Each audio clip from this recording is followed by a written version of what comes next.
अगर मैं आपसे पूछूं कि इस दुनिया की सबसे खूबसूरत जगह कौन सी है, तो आपके मन में जम्मू एंड कश्मीर, स्विट्जरलैंड या कोई और ब्यूटीफुल सी जगह आएगी। पर अगर मैं आपसे पूछूं कि इस दुनिया की सबसे रहस्यमयी जगह कौन सी है, तो जानते हो इसका आंसर क्या होगा? इसका उत्तर है इजिप्ट।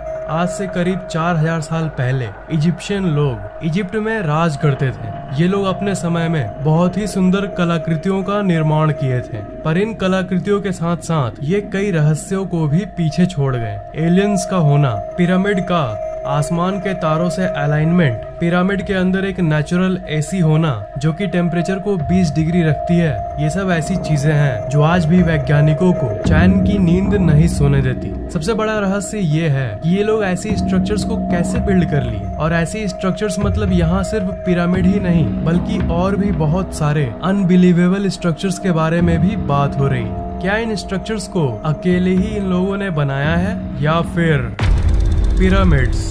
इजिप्ट के पिरामिड्स ये मास्टरपीस है और ये दुनिया की सबसे फेमस जगहों में से एक है। पिरामिड को बहुत सालों से स्टडी किया जा रहा है, हर टेक्नोलॉजी से इसे समझने की कोशिश की जा रही है, पर आज तक इसकी मिस्ट्री किसी ने सॉल्व नहीं कर पाया। इन्होंने एक एक पीस को एक साथ कैसे लाया और इन्होंने किस तरह का कंक्रीट का इस्तेमाल किया और ये इतने परफेक्टली अलाइंड कैसे हैं? बिना मशीन और टेक्नोलॉजी के ऐसे स्ट्रक्चर्स बनाना तो साइंटिफिकली इम्पॉसिबल है। सिर्फ एक पिरामिड के अंदर ही 23 लाख लाइमस्टोन के ब्लॉक्स का इस्तेमाल किया गया है। इन पत्थरों को एक जगह से दूसरे जगह मूव करना ही इतना मुश्किल है, तो इसे एकदम परफेक्ट पोजीशन पर लाना तो दूर की बात है, पर इन्होंने इन दोनों चीजों को किया। पिरामिड का एक एक ब्लॉक जो देख रहे हो, इनका वजन 2700 किलो से लेकर 70,000 किलो तक है। आजकल के जो मॉडर्न क्रेन्स होते हैं जो बड़े बड़े अपार्टमेंट्स को बनाने में काम आता है, वो यूजुअली 20,000 किलो से ज्यादा लिफ्ट नहीं कर पाते हैं। तो जब आज के समय में 20,000 किलो वजन उठाना इतना मुश्किल है,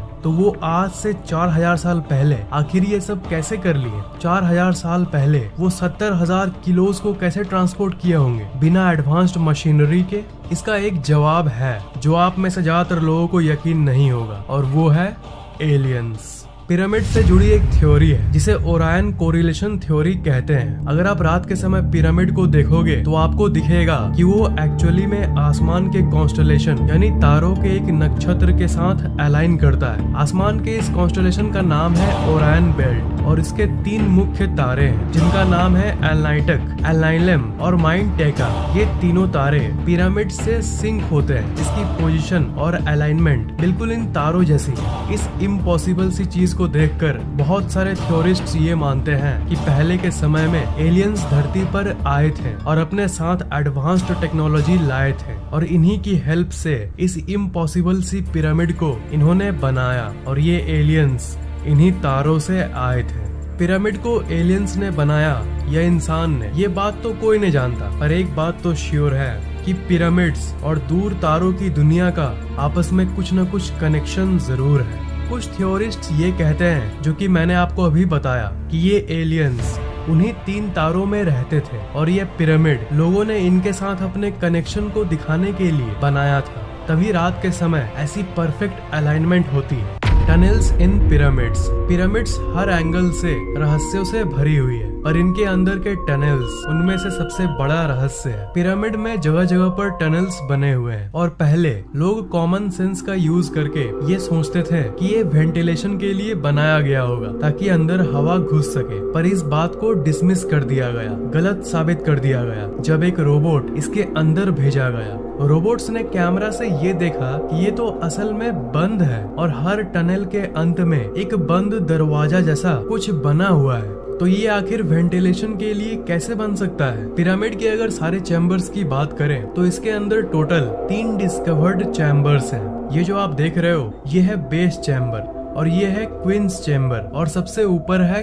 किंग्स चैम्बर। अगर आप ऊपर वाले इस रास्ते से एंटर करोगे तब आप अंदर ही अंदर इन तीनों को एक्सप्लोर कर सकोगे, और अगर नीचे राइट वाले इस पार्ट से एंटर करोगे तब भी आप तीनों को एक्सेस कर पाओगे। पर फैक्ट ये है कि आज तक इन्हें कोई ठीक से एक्सप्लोर नहीं कर पाया। ध्यान दीजिएगा, मैंने कहा डिस्कवर्ड चैम्बर्स, मतलब इसके अंदर और कितने चेम्बर्स होंगे ये कोई भी नहीं जानता। और ये भी माना गया है कि ये टनल्स इसलिए बनाए गए थे क्योंकि उस समय के लोग ये मानते थे कि अगर किंग यानी राजा की बॉडी को अगर इस चैम्बर में रखा गया और ये शाफ्ट बनाया गया, तब उनकी आत्मा, उनकी सोल आसमान के इन तारों की तरफ जाएगा। इसे पिरामिड का स्टार शाफ्ट थ्योरी भी कहते हैं। जब इस क्वींस चैम्बर के अंदर रिमोट कंट्रोल कैमरा को भेजा गया, तब ये देखने मिला एक बंद स्टोन जिसके ऊपर मेटल पिन लगा हुआ था। इसे ऐसा बनाया गया था मानो ये लोग नहीं चाहते हो कि कोई इसके अंदर जाए। और इसके डिस्कवरी के बाद ऐसी बहुत सारी थ्योरीज सामने आई जो ये कहती है कि इसके अंदर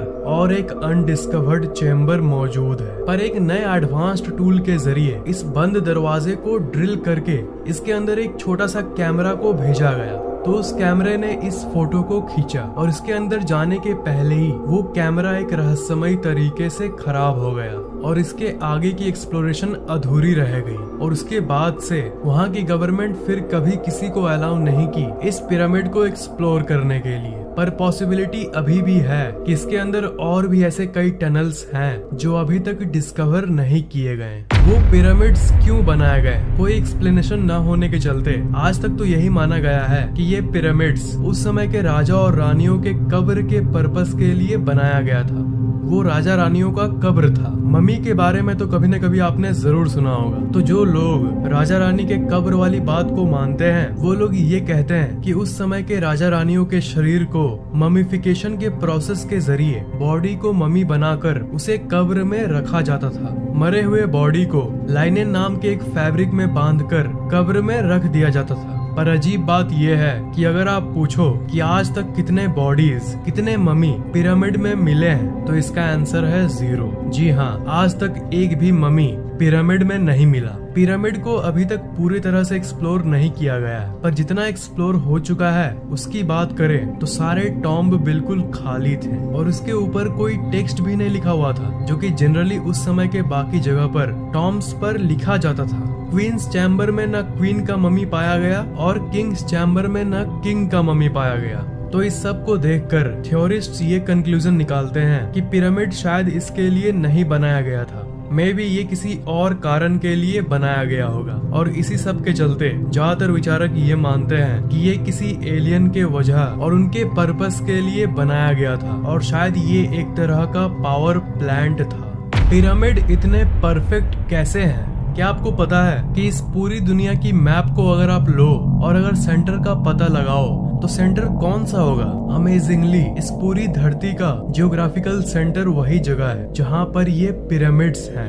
हाँ श्योर, ये कंप्लीट कोइंसिडेंस यानी इत्तेफाक भी हो सकता है, पर ये मत भूलिए कि ये पिरामिड्स उस समय बनाए गए थे जब इंसानों को धरती के बारे में कुछ नहीं पता था। उस समय तो ये भी डिस्कवरी नहीं हुई थी कि धरती गोल है। जैसा कि आपको पता ही होगा, पहले के लोग ये मानते थे कि अर्थ फ्लैट है। तब उस समय ये लोग आखिर अर्थ के सेंटर को कैसे ढूंढ लिए? और एक चौंका देने वाली बात ये है कि इस पिरामिड का एक पार्ट एकदम नॉर्थ पोल के अलाइनमेंट में है। अगर इसके सेंटर से एक एरो निकाले तो वो सीधा नॉर्थ पोल पर जाके मिलेगी। बस कुछ किलोमीटर का सिर्फ थोड़ा सा ही फर्क है। पर आपको ये जान के हैरानी होगी कि आज से 4000 साल पहले लैंड मास जो था उसकी पोजीशन एक्चुअली थोड़ी सी चेंज हो गई है और टेक्टोनिक प्लेट्स हिल गए हैं। इसलिए जो थोड़ी सी फर्क है वो भी सालों के धरती की स्ट्रक्चर बदलने के चलते हुई है, जो कि नेचुरली होते रहती है। नहीं तो उस समय 4000 साल पहले ये परफेक्टली अलाइन था नॉर्थ पोल के तरफ। पिरामिड स्टोन्स, आपको क्या पता है कि जिन पत्थरों से पिरामिड बनाया गया था वो किसी आम पत्थर से लाखों गुना ज्यादा मजबूत है और साइंटिस्ट्स इस पत्थर को बहुत एनालाइज किए हैं। और क्या आपको यकीन होगा कि साइंटिस्ट्स को आज तक नहीं पता चला कि एग्जैक्टली ये है क्या? ये लाइमस्टोन की तरह है पर लाइमस्टोन है नहीं। साइंटिस्ट्स ऐसे पत्थर धरती पर और कहीं भी नहीं पाए। पिरामिड कंस्ट्रक्शन टेक्नोलॉजी, पिरामिड की कंस्ट्रक्शन की और सबसे अजीब बात ये है कि इन्हें बनाते समय ball and socket construction type का इस्तेमाल किया गया था। बॉल एंड सॉकेट एक ऐसा मेथड है जो कि हीट एक्सपेंशन झेल सकता है, यानी गर्मी के चलते जब पत्थर थोड़ा बड़ा हो जाता है उसे भी ये झेल लेता है। और ये ball and socket construction type actually में अर्थक्वेक यानी भूकंप को भी झेल सकता है। सोचिए, शॉक प्रूफ टेक्नोलॉजी, वो भी 4000 साल पहले। Natural air conditioner inside pyramid. Egyptian desert जो है, जो कि पिरामिड के करीब है, वो बहुत ही ज्यादा गर्म इलाका है और गर्म हवाएं वहाँ चलती रहती रहती है। पर इन सब के बावजूद भी उस समय पिरामिड को ऐसे बनाया गया था, एक ऐसे रहस्यमय तरीके से बनाया गया था कि चाहे बाहर की टेम्परेचर कितनी भी हो, पिरामिड के अंदर की टेम्परेचर कॉन्स्टेंटली 20 डिग्री सेल्सियस रहती है, जो कि धरती की सबसे कंफर्टेबल और एवरेज टेम्परेचर है। इसे आप 4000 साल पहले की नेचुरल एसी यानी एयर कंडीशनर भी कह सकते हो। तो क्या ये सब facts, natural AC, earthquake resistant buildings, Orion star alignment, north pole direction without compass, क्या ये सब महज इत्तेफाक है या फिर सच में इसके पीछे किसी इंटेलिजेंट प्राणियों का हाथ है, जिन्हें इतना नॉलेज था इस दुनिया के बारे में जितना हमें आज भी नहीं है। थ्योरिस्ट्स का ये मानना है कि ये नॉलेज उन इजिप्शियन लोगों को एलियंस ने ही दिया था। Alien drawings in Egypt. Egypt में जितने भी घूमने वाली जगहें हैं उन सब में आपको ऐसे ऐसे ड्राइंग्स मिलेंगे। इस ड्राइंग के अंदर आपको कुछ दिख रहा है? जी हाँ, ऐसा लग रहा है कि ये कोई एरोप्लेन का ड्राइंग है। और कई जगहों पर तो लिटरली ऐसे ऐसे कार्विंग्स बने हुए हैं जिसमें आपको ऐसे क्रीचर्स देखने को मिलते हैं जिनकी बड़ी आंखें हैं, बड़े सर हैं और हाइट छोटी है, बिल्कुल एक मॉडर्न एलियन डिपिक्शन की तरह। इस कार्विंग को देखो, इसे देखकर आपको किसी की याद आती है? ये एक्चुअली एक मॉडर्न एलियन स्पेसशिप की डिपिक्शन है। इसलिए कुछ लोग ये भी मानते हैं कि इन पिरामिड्स को सोलली अकेले ही एलियंस ने ही बनाया था और इसमें इंसान का कोई हाथ नहीं था। ये थ्योरी कितनी सच है इसका अंदाजा तो एक्यूरेटली कोई नहीं लगा सकता।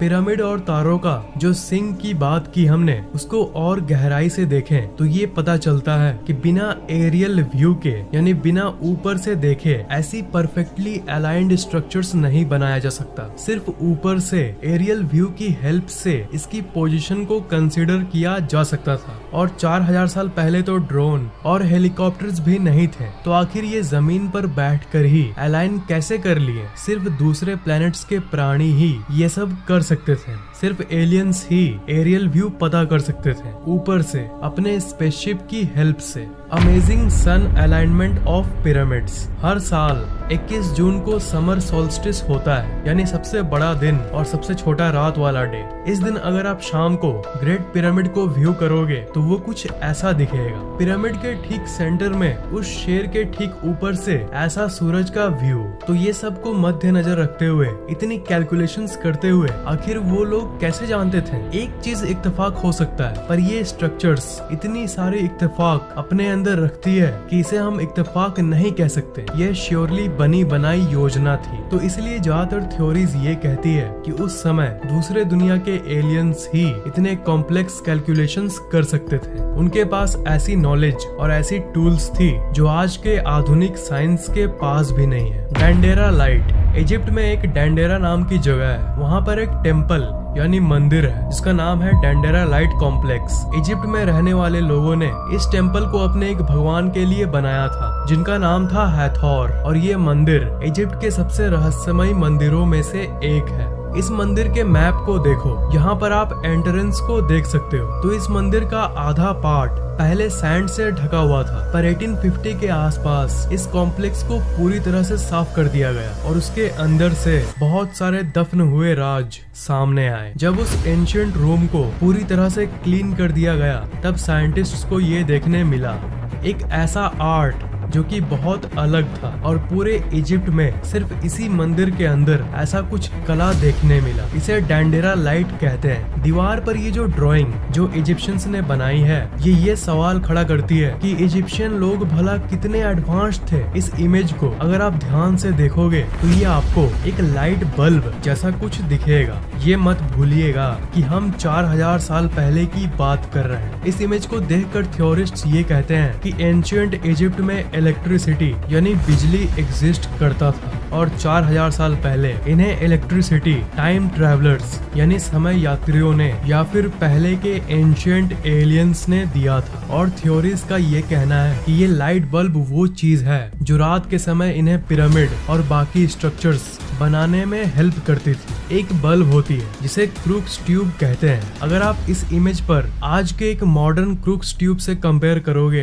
तो ये कुछ ऐसा दिखेगा। इस बल्ब के अंदर जो फिलामेंट है उसे इजिप्शियंस ने एक सांप से दर्शाया है और इसके एंड में इस जगह एक लोटस फूल बना हुआ है जो कि एक मॉडर्न सॉकेट को दर्शाता है जो कि असली बल्ब में होता है, और नीचे एक वायर तार आ रही है जो कि एक बॉक्स में लगी हुई है जहाँ से बिजली आ रही है। और ये जो इंसान है ये एक डेंजरस सा टूल लिया हुआ है जो कि ये दर्शाता है कि ये बल्ब आपके लिए जानलेवा हो सकता है अगर आप इसे सही से इस्तेमाल न करो। सही से इस्तेमाल नहीं किया गया तो आपको करंट मार सकता है, आपको शॉक लग सकती है। स्विट्जरलैंड में एक मिस्ट्री पार्क है, वहाँ पर बिल्कुल इसी चीज का एक मॉडल रखा गया है। तो इस फोटो से आप अंदाजा लगा सकते हो कि उस समय की लाइट बल्ब वाली बात अगर सही है तो वो कैसी दिखती होगी। 4000 साल पहले लाइट बल्ब, टेक्नोलॉजी और electricity, it's really shocking. The great sphinx pyramid के बारे में आपने स्कूल में जरूर पढ़ा होगा या उसकी फोटो को एक न एक बार जरूर देखा होगा। तब ज्यादातर पिरामिड के पिक्चर्स में आप इसको जरूर देखते होंगे। इसे द ग्रेट स्फिनिक्स कहते हैं। ये एक ऐसा स्ट्रक्चर है जिसका चेहरा तो इंसान का है पर शरीर इंसान का नहीं है, किसी तरह का एलियन म्यूटेंट क्रिएचर जैसा। ये सिर्फ पिरामिड रीजन का ही नहीं बल्कि पूरे इजिप्ट का सबसे रहस्यमय स्ट्रक्चर है। इतने मॉडर्न रिसर्च के बाद भी आज तक कोई नहीं जानता कि ये एग्जैक्टली किस लिए बनाया गया था। ये इतिहास की सबसे बड़ी स्टैचूज में से एक है। अगर इसकी लंबाई की बात करें तो ये 73.5 मीटर लंबा है और इसकी ऊपर की हाइट है 20 मीटर। और आपको यकीन नहीं होगा कि ये पार्ट पार्ट करके नहीं बनाया गया, ये एक ही बड़े लाइमस्टोन के पीस को लेकर उसे इस शेप में डाला गया है। इसलिए इसे दुनिया की सबसे लार्जेस्ट सिंगल स्टोन स्टैचूज के लिस्ट में रखा गया है। हजारों सालों से ये स्टैचू सैंड के नीचे ढका हुआ था, पर साल 1900 के बाद इसके ऊपर की सैंड को हटा दिया गया और तब इस दुनिया के सामने पहली बार इसकी पूरी स्ट्रक्चर सामने आई। थ्योरिस्ट का ये मानना है कि ये एक सुंदर सा स्टैचू हुआ करता था, पर हजारों सालों के अंदर इसमें बहुत चेंजेस यानी बदलाव आ गए हैं। थ्योरीज के हिसाब से आज से 4000 साल पहले ये कुछ ऐसा दिखता होगा। ये ऊपर से जितना रहस्यमय है वो तो कुछ भी नहीं है, असल मिस्ट्री तो इसके नीचे अंडरग्राउंड में है। शुरू में ग्राउंड रेडार से ये पता चला कि इसके अंदर 2 कैविटीज है यानी 2 खाली जगहें हैं। ये बिल्कुल आजकल की मॉडर्न शहर की अंडरग्राउंड सिस्टम जैसा है। साल 1995 में जो वर्कर इस चीज को रेनोवेट कर रहे थे उन्होंने एक्सीडेंटली बहुत सारे टनल्स को डिस्कवर किया। उनमें से 2 टनल्स सीधा सीधा इस स्टैचू के नीचे जा रही थी। ये सब डिस्कवरी हमें ये बताता है कि इसके नीचे एक पूरी की पूरी दुनिया छिपी हुई है जो कि आज तक अनदेखा है। आज भी पिरामिड्स को एक्सप्लोर करना बाकी है और कोई भी फर्दर रिसर्च जैसे ही होगी पिरामिड्स के ऊपर कोई मम्मी मिलेगा।